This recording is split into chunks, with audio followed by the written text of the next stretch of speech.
It's like a scene from the dystopian world of Mad Max. Twisted and mangled cars dumped across the deserts of Central Australia. And it's here in the outback that Peter Hondo came across an extraordinary discovery. Finding it again was like a weight off my shoulders.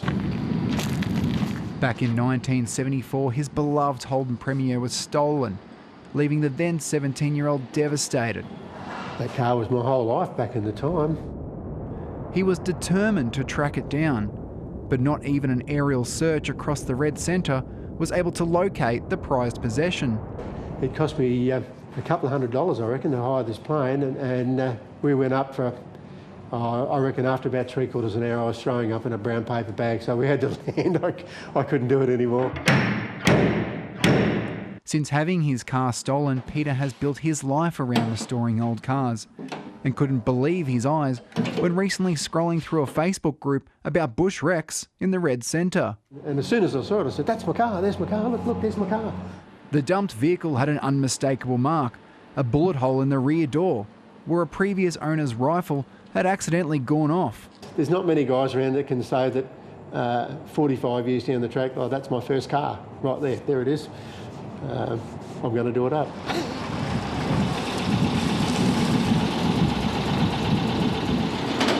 He's not alone in wanting to do up desert wrecks. Clinton Dennison has recovered numerous classic combi vans, which he strips back, rebuilds and sells to keen buyers. I've got 4 of these that most people would think would be too far gone, but worth over 100,000 when they're restored. But for Clinton, the most rewarding part of the whole process is the find itself. It's the hunt, the chase, yeah, it's the best part, you know. Driving them afterwards would be the next. There is a simple reason why these cars can sit in the desert for decades on end and still be restorable.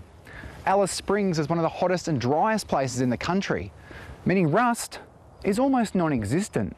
If they're not chockers full of dirt and they're not somewhere that gets wet a lot, they will last for a long, long time. Jeff Dawson is another local car restorer who's always on the lookout for his next motoring makeover. All right, Jeff, so what do we got here? It's an old HKTG ute. You start stripping everything out of them, sandblasting them back to bare metal.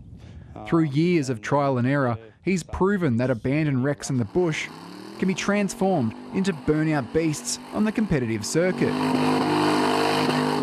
Restoring a car from bare metal in the desert dust to a smooth-running street machine in the city can take hundreds and sometimes thousands of hours to complete. But for all of these enthusiasts, there's a common theme on why it's worth all the effort. I love it, you know. It's good. They're a lot of fun. It is a passion, and that's why I do it. A passion bringing new life to yesterday's classics. Xavier Martin, ABC News, Alice Springs.